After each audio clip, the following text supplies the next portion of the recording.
নমস্কার বন্ধুরা, আমি শ্রাবন্তী আর গেন্ডুক গার্ডেনে আপনাদের সবাইকে জানাই স্বাগত। বন্ধুরা, আজকের আমার ভিডিওর বিষয়বস্তু হচ্ছে আম গাছ। যেহেতু আম গাছের অনেক আম গাছেই ফল শেষ হয়ে গেছে, নতুন বৃদ্ধি নিয়েছে, আবার কিছু কিছু গাছে এখনও পর্যন্ত ফল রয়েছে। এখন এই সময় আমরা এই সমস্ত গাছগুলোতে কি যত্ন পরিচর্যা নেব, যাতে করে যে সমস্ত গাছে ফল আছে সেই ফলগুলো সুন্দরভাবে বৃদ্ধি ঘটে ম্যাচুরিটি লাভ করবে এবং গাছটিও সুন্দরভাবে বেড়ে উঠবে আগামী সিজনের জন্য। আজকে সেই নিয়ে ভিডিওটি বিস্তারিত জানতে পুরো ভিডিওটা দেখবেন, স্কিপ করবেন না। আশা করি আপনাদের সকলেই উপকার হবে।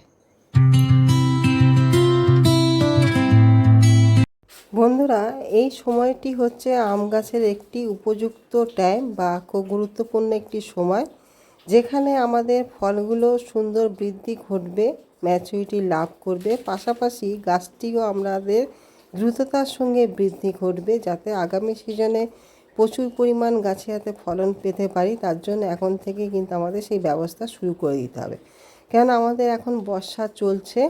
আর এই সময় আমাদের গাছের বৃদ্ধি বিকাশ প্রচুর পরিমাণে হয়, গাছটি যেরকম হেলদি হয়ে ওঠে, সুন্দর হয়ে ওঠে।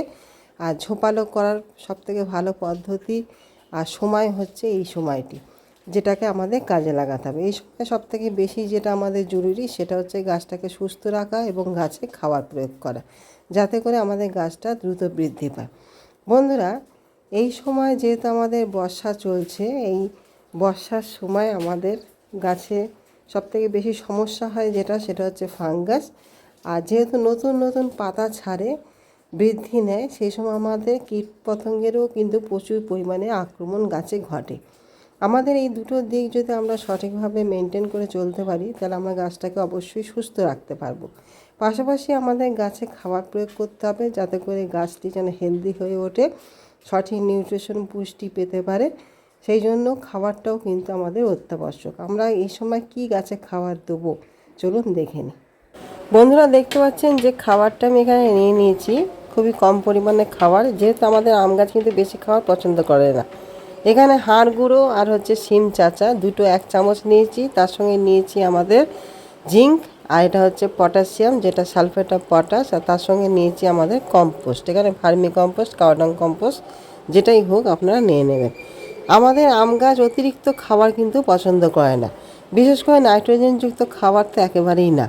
যার জন্য আপনারা লক্ষ্য করবেন এখানে আমি কিন্তু কোনো রকম খোল জাতীয় খাবার কিন্তু দিইনি, সর্ষের খোল, বাদাম খোল, নিম খোল, কেন এই খোল জাতীয় খাবার কিন্তু আমাদের আম গাছ একদমই সহ্য করতে পারে না, যেখানে পাতা পুড়ে যাওয়ার সমস্যা আমরা কিন্তু বেশি লক্ষ্য করি। আমরা এই সাধারণ এই খাবারটাই গাছে দেবো, এই খাবারটা দিলেই কিন্তু আমাদের যথেষ্ট। আমরা কিন্তু গোড়া এই সময় খুঁচাবো না, শিকড়কে আঘাতপ্রাপ্ত করব না, আমরা উপর থেকে কিন্তু এইভাবে খাবারটাকে ছড়িয়ে দেবো, দিয়ে আমরা কিন্তু জল দিয়ে দেবো। আর এমনি আমরা কোনোভাবে কিন্তু আঘাত করব না মাটি, কেন এই সময় আমাদের যেহেতু ফলগুলো রয়েছে, এই সময় আমাদের আঘাত করাটা কিন্তু উচিত হবে না। বন্ধুরা, আপনারা এইভাবে এই সামান্য খাবারটা কিন্তু দেবেন, যেহেতু পটাশিয়াম আমাদের খুবই প্রয়োজন, যেহেতু আমাদের গাছটাকে শক্ত মজবুত তৈরি করতে, গাছের ইমিউনিটি পাওয়ারকে বৃদ্ধি করতে এবং ফলটাকে ধরে রাখতে, ফলের বৃদ্ধির জন্য পটাশিয়াম কিন্তু খুবই দরকার। পাশাপাশি জিঙ্কটাও অনেকটাই আমাদের কাজ করে, আর আমাদের যে কম্পোস্ট সার আর দুটো যে শিমকুচি হাড়গুলো দিলাম সেটাও কিন্তু অনেকটাই আমাদের পুষ্টির যোগান দেবে। বন্ধুরা, আপনারা এইভাবে খাওয়াভাবে যে দেখতে পাচ্ছেন আমি ব্যাগিং করেছি, আপনারাও চাইলে ব্যাগিং করে দেবেন, তাতে আমাদের ফলগুলো কিন্তু সুরক্ষিত থাকবে। যেহেতু আমাদের ফল ছিদ্রকারী মাছি থাকে, ফলটাকে ছিদ্র করে দিলে আমরা কিন্তু ফলটাকে ভালোভাবে পাবো না।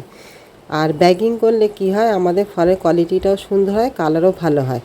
বন্ধুরা, এই সময় আপনারা উপর থেকে একটা ভালো মানের মাইক্রো নিউট্রিয়েন্ট, এখানে যেটা আমি দেখাচ্ছি সেটা হচ্ছে বায়োভিটা এক্স। এই বায়োভিটা এক্স দেখাচ্ছি বলে যে বায়োভিটা এক্সই আপনারা দেবেন তা না, আপনাদের কাছে যেটাই থাকুক না কেন আপনারা একটা ভালো মানের মাইক্রো নিউট্রিয়েন্ট গাছে কিন্তু স্প্রে করবেন। এখন অতিরিক্ত মাইক্রো নিউট্রিয়েন্টের আমাদের প্রয়োজন নেই, আমরা মাসে একবার দিলেই কিন্তু যথেষ্ট।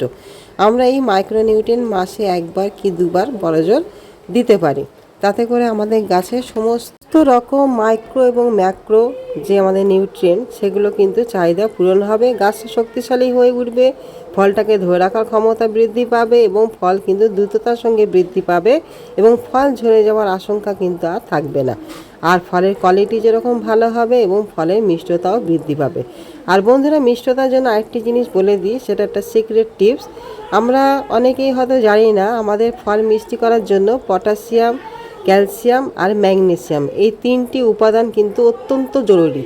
আপনারা এই তিনটে উপাদান কিন্তু গাছে প্রয়োগ করবেন, তাতে করে দেখবেন আপনাদের ফলের মিষ্টতা কিন্তু প্রচুর পরিমাণে বৃদ্ধি পাবে।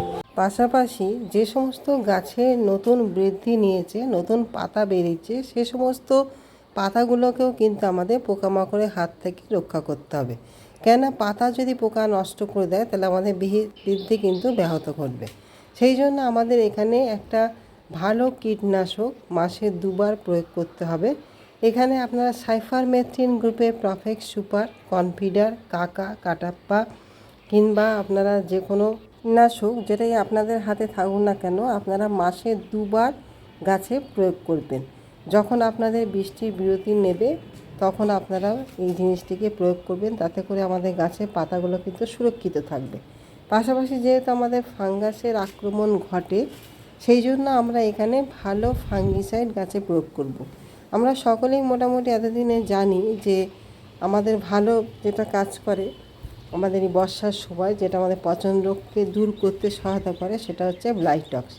এই ব্লাইটক্স ছাড়া আপনারা অ্যামিস্টার টপ কিংবা স্প্রিট এই তিনটে জিনিসের মধ্যে যে কোনো একটা বা অল্টারনেটিভ করেও আপনারা ব্যবহার করতে পারেন।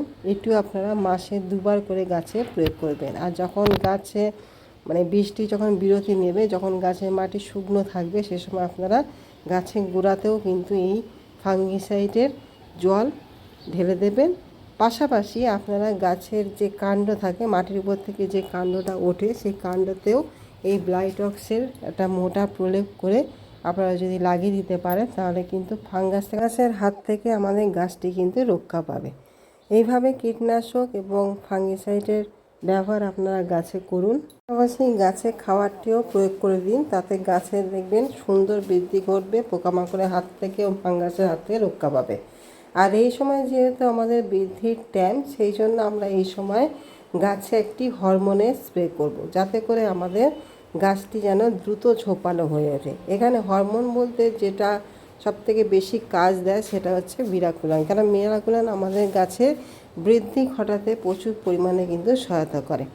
এই সময় আপনারা মাসে একবার একটি 1 লিটার জলে 1 থেকে 1.5 ml মিরাকুলান নিয়ে সেটা গাছে কিন্তু প্রয়োগ করতে পারেন, তাতে দেখবেন গাছে দ্রুত বৃদ্ধি করবে এবং গাছটিও কিন্তু খুব সুন্দরভাবে ঝোপালো হয়ে উঠবে। আর পাশাপাশি যখন আপনাদের গাছের মাটি শুকনো থাকবে, সেই সময় আপনারা অল্প পরিমাণে হিউমিক অ্যাসিড গাছের গোড়ায় মাটিতে প্রয়োগ করবেন, যাতে করে আমাদের গাছের যে খাবার আমরা প্রয়োগ করলাম সেই খাবারটা যেন গাছ সুন্দরভাবে গ্রহণ করতে পারে এবং যে শিকড়গুলো আমাদের আছে সেই শিকড় যেরকম বৃদ্ধি পাবে, শিকড় সুস্থ থাকবে এবং আমাদের গাছটাকেও কিন্তু খুব সুন্দরভাবে গড়ে তুলবে এই হিউমিক অ্যাসিড। এই হিউমিক অ্যাসিডের ব্যবহারও আপনারা অবশ্যই করবেন। এই ছিল আজকের ভিডিওটি উপকারে আসলে, ভালো লাগলে অবশ্যই একটি লাইক, কমেন্ট, শেয়ার করবেন। আর আমার নতুন বন্ধু হয়ে থাকলে একটি সাবস্ক্রাইব করতে ভুলবেন না। তাহলে আগামী দিন আবার নতুন কিছু নিয়ে চলে আসবো। আজকের মতন আসি। এতক্ষণ ধরে ভিডিওটি দেখার জন্য আপনাদের সকলকে জানাই অসংখ্য ধন্যবাদ। নমস্কার।